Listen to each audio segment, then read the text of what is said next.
सभी किसान भाइयों को नमस्कार। पिता समान बुजुर्गों, नौजवान साथियों, मेरी माताएं और बहनें जो कृषियों से सहायक क्रियों से जुड़ी हुई हैं, उन सभी को सादर प्रणाम। जो किसान भाई यूट्यूब चैनल पर नए हैं, उनसे निवेदन है कि चैनल को सब्सक्राइब जरूर करें, ताकि जो आने वाले भविष्य में हम आपके साथ फसलों के बारे में जानकारी साझा कर सकें।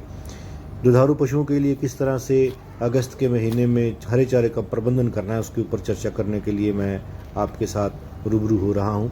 किसान भाइयों, जिन किसान भाइयों का खेत खाली हो चुका है, चाहे ज्वार का है चाहे मक्के का खेत है, वहाँ पर हमने क्या बिजाई करना है उसके ऊपर चर्चा कर रहा हूँ। हालांकि अब जो मौसम है वो मक्के की बिजाई का है। किसान भाई मक्का बिजाई कर सकते हैं और भरपूर उत्पादन ले सकते हैं। ज्वार की जो किस्में हैं उनके ऊपर भी हम चर्चा कर रहे हैं। जो हाइब्रिड ज्वार का अब बिजाई कर सकते हैं किसान। बहुत सारी हाइब्रिड किस्में हैं जो कम समय में अधिक उत्पादन दे देती हैं, जल्दी तैयार हो जाती हैं। किसान दोस्तों, ज्वार की बात करते हैं तो बहुत सारी हमारे हरियाणा एग्रीकल्चर यूनिवर्सिटी हिसार के द्वारा अनुमानित बहुत सारी किस्में हैं। इसी के साथ साथ मक्के की बात करते हैं तो पंजाब एग्रीकल्चर यूनिवर्सिटी लुधियाना की दो महत्वपूर्ण किस्में हैं, J1006, J1007। आप देख रहे हैं ये जो मक्के की किस्म है J1007 है, जो हाल ही में रिलीज़ किस्म है। इस वैरायटी से किसान भाइयों को भरपूर उत्पादन प्राप्त होता है। किसान भाई इस वैरायटी का कम से कम 350 से 400 क्विंटल उत्पादन ले सकते हैं। इसका पौधा नीचे से लेकर ऊपर तक हरा, बिल्कुल हरा रहता है। इसका पत्ता जो सा है वो बहुत चौड़ा होता है। ये खाने में बहुत स्वादिष्ट होता है। इसमें प्रोटीन और फाइबर और पानी की मात्रा प्रचुर मात्रा में पाई जाती है, जिसके जो पशु हैं उनका स्वास्थ्य अच्छा बना रहता है, पेट में कोई दिक्कत नहीं होती है। और साथ के साथ जो पशु है उसका जो दूध का उत्पादन है वो बढ़ जाता है। किसानों को कम दाने की मात्रा की आवश्यकता पड़ती है, उसको कम खर्च करना पड़ता है खल दाने के ऊपर, और किसानों को बहुत अधिक मात्रा में मक्का डालने से दूध की प्राप्ति होती है। और दूध का जो गुणवत्ता है उसकी भी गुणवत्ता भी बहुत बढ़िया होती है। किसान भाइयों, आप देख रहे हैं मक्का। इसी के साथ साथ हम अब ज्वार के ऊपर चर्चा कर रहे हैं। हालांकि प्रताप मक्का 1-6 भी आता है, आपको ये जो प्रताप एग्रीकल्चर यूनिवर्सिटी राजस्थान की किस्म है वहाँ से ले सकते हैं। मक्के की बात करते हैं तो फिलहाल किसी भी वैरायटी का बीज खुद मार्केट में नहीं होगा, आपको ओपन मार्केट से बीज लेना पड़ेगा। कोशिश करिए आप हैदराबाद साइड की जो एक हवेरी वहाँ सिटी है वहाँ का मक्का आपको पैकिंग मिल जाएगी। कोशिश करें आपने हैदराबाद का मक्का लेना है। 1 एकड़ में 50 किलो मक्के की आपने बिजाई करनी है, उसकी एक बैग DAP का देना है।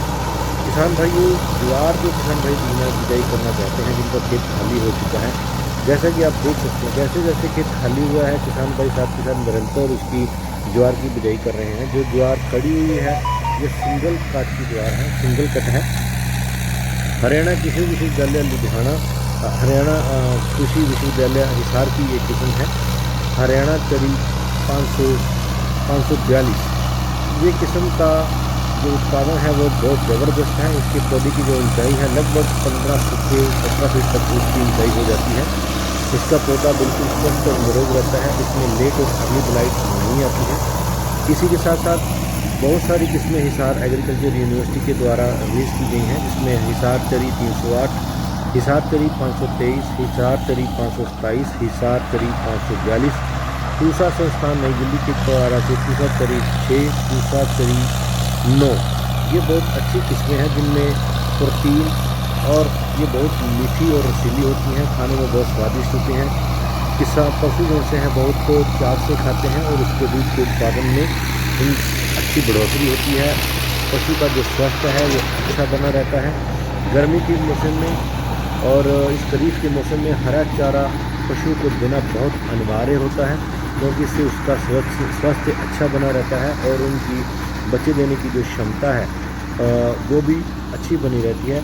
जो आप खेत में ये किस्म देख रहे हैं ये हरियाणा चरी 542 है। देखिए कितनी लंबी वैरायटी है, अप्रोक्सीमेटली 20 फुट के आसपास इस वैरायटी का हमारे पास पिछले 4 साल से हम इस वैरायटी को लगा रहे हैं अपने खेत में। इसी के साथ साथ कुछ हाइब्रिड्स वैरायटियाँ रिलीज़ की गई हैं। पूसा चरी हाइब्रिड 109, सुडक्स चरी 2, सुडक्स चरी 4, ये पंजाब कृषि विश्वविद्यालय के द्वारा है। सफ़ेद मोती प्रो एग्रो सीड्स की है, बहुत अच्छी वैरायटी है। इसी के साथ CHS 20 और पंजाब सुडक्स चरी मैंने आपको पहले भी बता दिया। इसी के साथ साथ हरा सोना आती है, पूसा चरी 4 आती है, पंतचरी 5, पंत कृषि विश्वविद्यालय की ये किस्म है।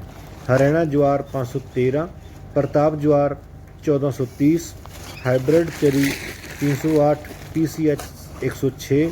बहुत सारी अनेक किस्में आपको दुकान से मिल जाएंगी जिनका बीज का उत्पादन कर्नाटका साइड होता है, वहाँ से ये पैक होके आती हैं, हाइब्रिड ज्वार्स होती हैं। हालांकि इन वैरायटियों का डेवलपमेंट जो सी है हमारे राजकीय विश्वविद्यालय, कृषि विश्वविद्यालय और केंद्र सरकार के जो संस्थान है वहाँ पर इनको विकसित किया जाता है। और जहाँ पर उस साइड कर्नाटका की साइड इनका बीज मल्टीप्लाई करके किसानों में वितरित किया जाता है, प्राइवेट कंपनियों, बीज जो कंपनियां हैं, क्योंकि ये बहुत कठिन कार्य होता है बीज को मल्टीप्लाई करना और उसको फिर तैयार करके मार्केट में देना। आप देख रहे हैं जो खेत खाली हो चुका है, आप उसमें जीरो टिलेज के माध्यम से भी ड्रिल की बिजाई कर सकते हैं। अगर आपने खेत में जुताई नहीं करनी है, खेत को अपने हैरो, कल्टीवेटर या रोटावेटर से बिजाई नहीं करनी है, तो आप उसमें जीरो टिलेज के माध्यम से बीज डालकर दूसरे खाने में फर्टिलाइज़र डालकर, जिस बॉक्स में फर्टिलाइज़र डलता है DAP, साथ के साथ आप उसकी बिजाई कर सकते हैं। बिजाई करते समय ये ध्यान रखें नमी खेत में पर्याप्त मात्रा में होनी चाहिए। अगर रोटावेटर से बिजाई कर रहे हैं तो सुहागा न लगाएं, अगर हैरो से बिजाई करी है तो हल्का सुहागा लगाएं, क्योंकि आजकल बारिश का आने की संभावना लगातार बनी रहती है। अगर बारिश हो तो उसमें ज़्यादा पानी ना ठहर सके और जो बीज है वो भुरभुरी मिट्टी में रहे और जल्दी उसका अंकुरण हो सके। और कोशिश ये भी करें बीज बुझाई जब आप करते हैं उसको कम से कम 3-4 घंटे भिगो लीजिए, ताकि जो उसका अंकुरण 2-4 दिन में जल्दी आ जाए। अगर बारिश होती है तो किसानों को दिक्कत का सामना ना करना पड़े, दोबारा से बिजाई करने की आवश्यकता नहीं पड़ेगी। किसान भाइयों, मैंने आपके साथ चर्चा करी पूसा, ज्वार और मक्के की जो किस्में हैं। किसान भाई अगस्त के महीने में अपने दुधारू पशुओं के लिए किस तरह से चारे का प्रबंधन कर सकते हैं। साथ के साथ जिन किसान भाइयों की 1500 में हार्वेस्ट हो चुकी है वो मक्का ज़रूर लगाएं। मक्का का जो उत्पादन है वो 300 क्विंटल मिल जाता है और बाज़ार में बहुत अच्छा भाव होता है। 100 से लेके 200 रुपये घंटे के प्रति, यानी 30 क्विंटल 30,000 से लेके आपका 60,000 का प्रति एकड़ आपको मुनाफा हो सकता है। कोई भी लागत नहीं आती है, मात्र 3,000 का सीड है, एक DAP का बैग है, यानी कुल मिलाकर 6-7 हज़ार आपका एक बिजाई हो जाता है, जिससे किसान भाइयों की इससे अधिक पर लाभ भी प्राप्त होगा और उनके दुधारू पशुओं की सेहत अच्छी बनी रहेगी, अधिक दूध उत्पादन प्राप्त होगा। किसान भाइयों, वार्ता को विराम देता हूँ, आप चैनल को सब्सक्राइब जरूर करना। इसी के साथ वार्ता को विराम देता हूँ। जय जवान जय किसान।